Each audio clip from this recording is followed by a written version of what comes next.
There's a story buried deep in American television history, one that few dare to tell. It's not about fame, fortune, or the glittering lights of the stage. It's about a man named Don Cornelius, a perfectionist, a visionary, and a man who built something so iconic that it defined an entire generation. For over 3 decades, Soul Train was more than just a show. It was a movement. But one day, in 2006, something happened on set that changed everything.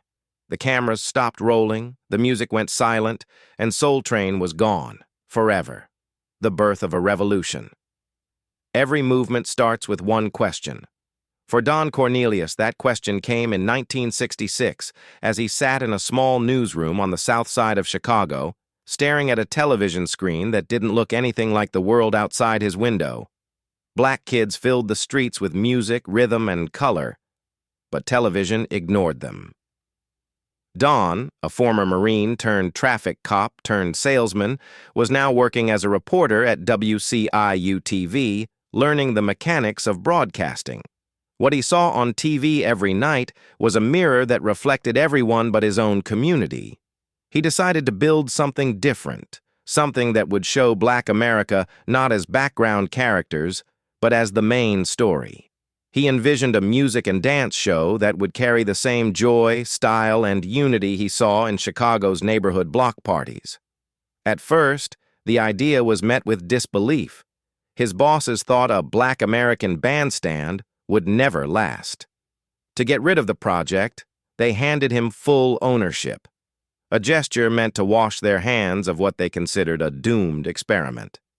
That dismissal turned out to be a historic mistake. On August 17, 1970, in a cramped studio on Chicago's West Washington Boulevard, Soul Train made its local debut. The lighting was poor, the cameras secondhand, the sound unpredictable, but the energy was electric. Jerry Butler and the Chi-Lites performed live while neighborhood teenagers danced like their lives depended on it. There was laughter, sweat, chaos, and a spark that television had never seen before.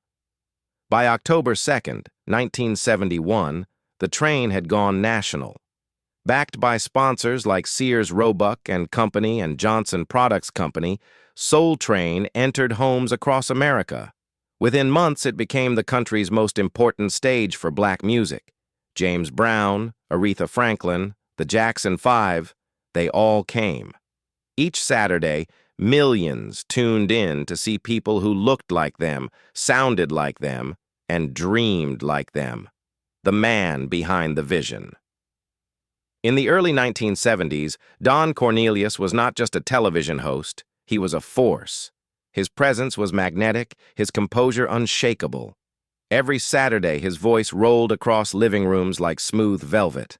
I'm Don Cornelius, and as always in parting, we wish you love, peace, and soul. Those words became more than a catchphrase. They became a prayer. To millions of viewers, he represented something rare, a Black man in full control of his image, his business, and his destiny. Soul Train grew from a local experiment into a national institution. By 1975, it was syndicated in over 100 cities and drawing millions of viewers each week. The show's sets shimmered with bright colors, its stages filled with icons: Stevie Wonder, Marvin Gaye, the O'Jays, and Earth, Wind, and Fire. It was cool, confident, unapologetically Black. Cornelius insisted that his dancers and performers project elegance, not chaos. He wanted the world to see dignity, pride, and power, the antidote to decades of harmful stereotypes. Behind the camera, though, Don was more than demanding. He was relentless. He directed with the precision of a military officer. Every move, every outfit, every lyric was reviewed. He once stopped a taping because he didn't like the color of a dancer's shoes. To him, the show wasn't just about fun. It was an extension of his soul. The dancers became part of the legend. Most weren't paid, but they didn't care. Dancing on Soul Train was an honor, a stepping stone to something bigger. And for some, it really was. Rosie Perez, Jody Watley, Carmen Electra, All began in those crowded studios, learning to move like the music itself. One dancer, Jeffrey Daniel, would later teach Michael Jackson the moonwalk, a move born from Soul Train. But perfection had a cost. Don's obsession with control isolated him. Those closest to him described him as private, even distant, a man more comfortable commanding a camera crew than confiding in a friend. As Soul Train expanded into fashion shows, record labels, and the Soul Train Music Awards, his empire grew. But so did the pressure. Then, in 1982, the unthinkable happened. Don collapsed during a meeting and was rushed to the hospital. Doctors discovered a congenital malformation in his brain's blood vessels. The surgery that followed lasted 21 hours. He survived, but at a price. He would later admit, "You're never quite the same afterward." For years, he suffered from chronic pain and seizures, but he never let the public see weakness. To the world, Don Cornelius was still the unflappable host with the perfect suit and the steady smile. The hip-hop divide. By the late 1980s, the rhythm of America had changed. The polished funk and smooth R&B that once ruled the Soul Train stage were giving way to something louder, rawer, and unapologetically urban. Hip-hop had arrived, and it was unstoppable. From New York's block parties to Los Angeles streets, rap was the new language of black youth. But for Don Cornelius, it sounded like rebellion. He didn't understand it. He didn't trust it. And more importantly, he didn't want it on his show. In interviews, Cornelius spoke carefully but firmly. He believed Soul Train should elevate, not provoke. He had built the program on dignity and aspiration, not anger or defiance. When Curtis Blow appeared on the show in the early 80s, Don's reaction said it all. On air, after the rapper finished his performance, Cornelius admitted he didn't really understand what Curtis had just done. It was meant as honesty, but it came across as rejection. Blow later said he was crushed.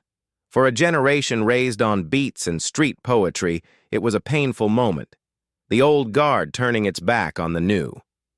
As rap grew into a global movement, Don stood still.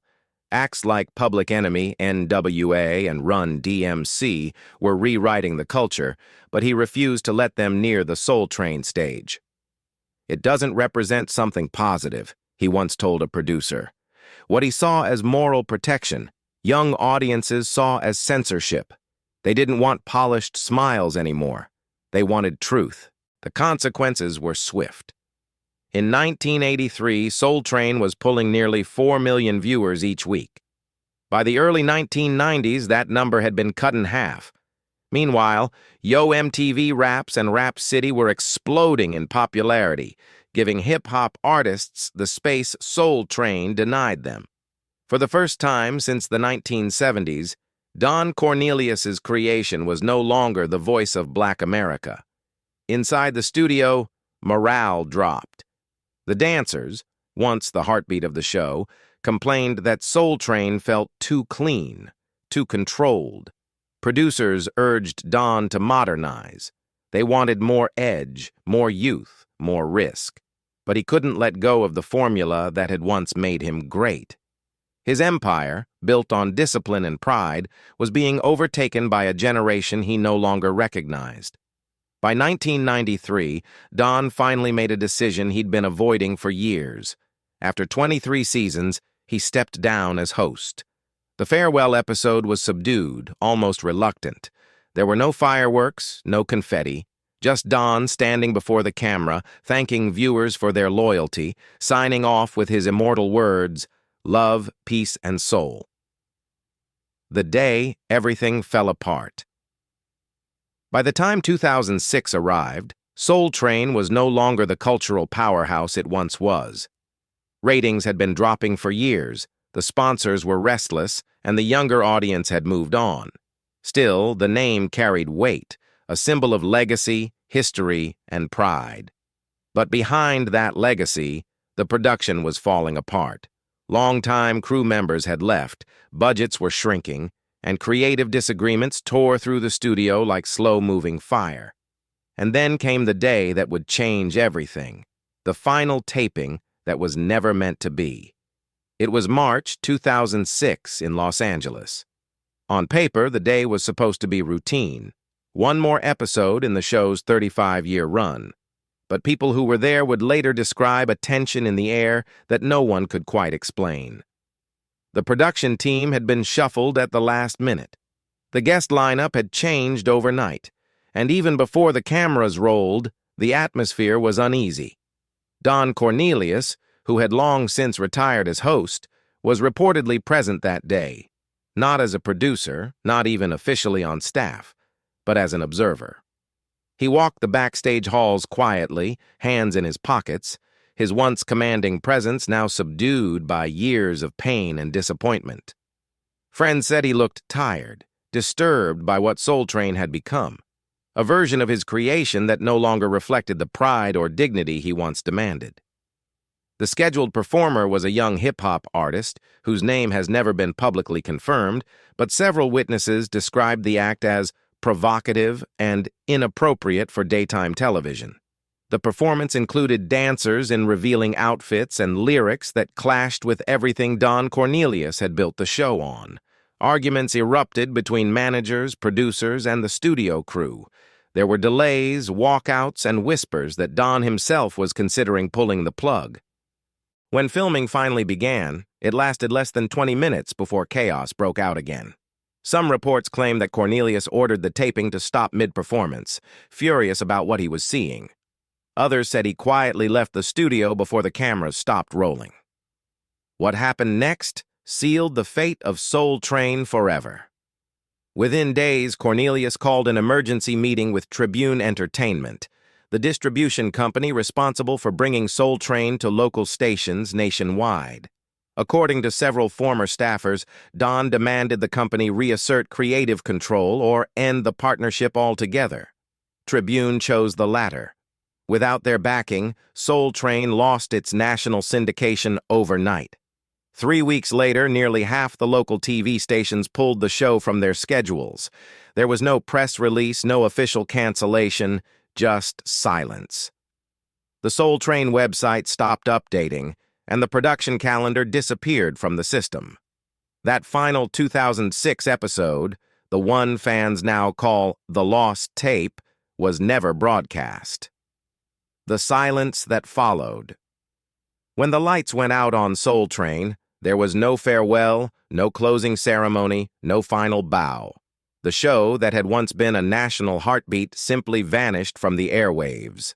For millions of viewers who had grown up dancing to its rhythm, it felt as if a part of their own history had been quietly erased.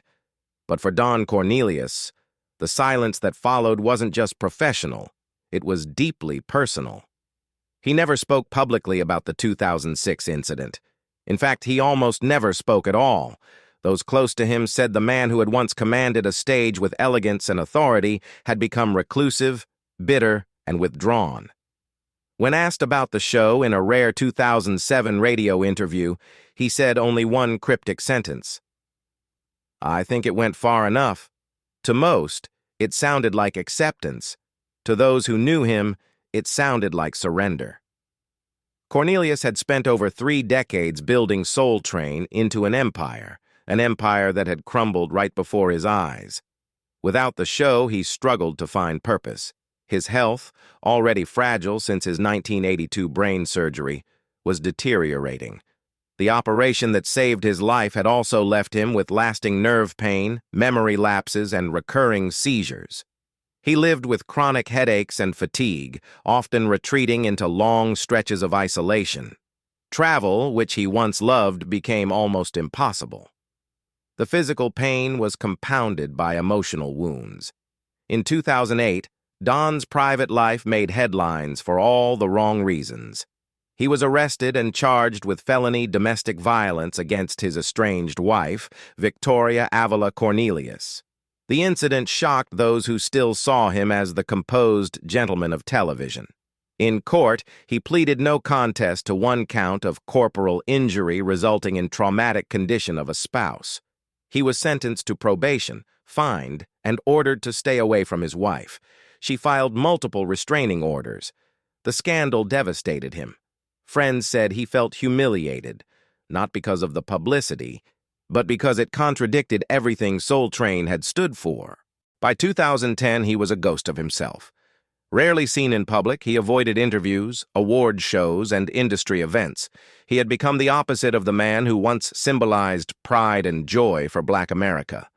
Those who did visit him described a quiet, lonely home filled with memorabilia from the show, photos of smiling dancers, awards, and old stage props. He would sit for hours watching vintage episodes on VHS tapes, lost somewhere between nostalgia and regret. Then came his final conversation with his son, Anthony Cornelius, in early 2012. According to family reports, Don said softly, "I don't know how much longer I can take this." It was the kind of statement that sounds like exhaustion, but also like a goodbye. On the morning of February 1st, 2012, Don Cornelius took his own life with a self-inflicted gunshot wound at his Los Angeles home. He was 75 years old. The news broke across every major network, stunning the entertainment world. The man who once ended every show with the words, "love, peace, and soul," had left this world with none of them. The legacy that refused to die. After Don Cornelius's death, silence filled the space he once commanded, but it didn't last. Grief turned to rediscovery as old fans uploaded VHS clips online and new generations found Soul Train on YouTube. Teenagers who'd never seen the show before were captivated by its joy, style, and authenticity. The soul of Soul Train had survived, even if its creator hadn't. Historians soon re-examined it not as mere entertainment, but as a cultural revolution, the first national stage where Black America saw itself celebrated with pride and power. The Smithsonian later added Soul Train artifacts to its collection, and exhibitions in Chicago and Los Angeles traced its influence on music, fashion, and identity. Meanwhile, the Soul Train Music Awards continued under BET, honoring the same spirit Don created. Yet the shadow of 2006 still lingers. The lost episode, said to be too provocative, too far from Cornelius's vision, remains unseen, locked away in private archives. Its mystery only fuels the show's legend. In 2019, BET's American Soul retold Don's story, showing both his brilliance and pain. And in 2021, the Soul Train Challenge went viral, reviving the iconic dance line across social media. What began in a small Chicago studio has become living history, its rhythm still pulsing through every beat of modern music, its mystery forever part of its soul. Maybe it's better that way. Some stories are too heavy to finish, and some endings are meant to stay off camera. But the light Don Cornelius sparked, that celebration of pride, unity, and rhythm, never truly went out. What do you remember most about Soul Train, the music, the dancing, or the message behind it all? Tell us in the comments, and don't forget to like, share, and subscribe for more untold stories of music, memory, and legacy.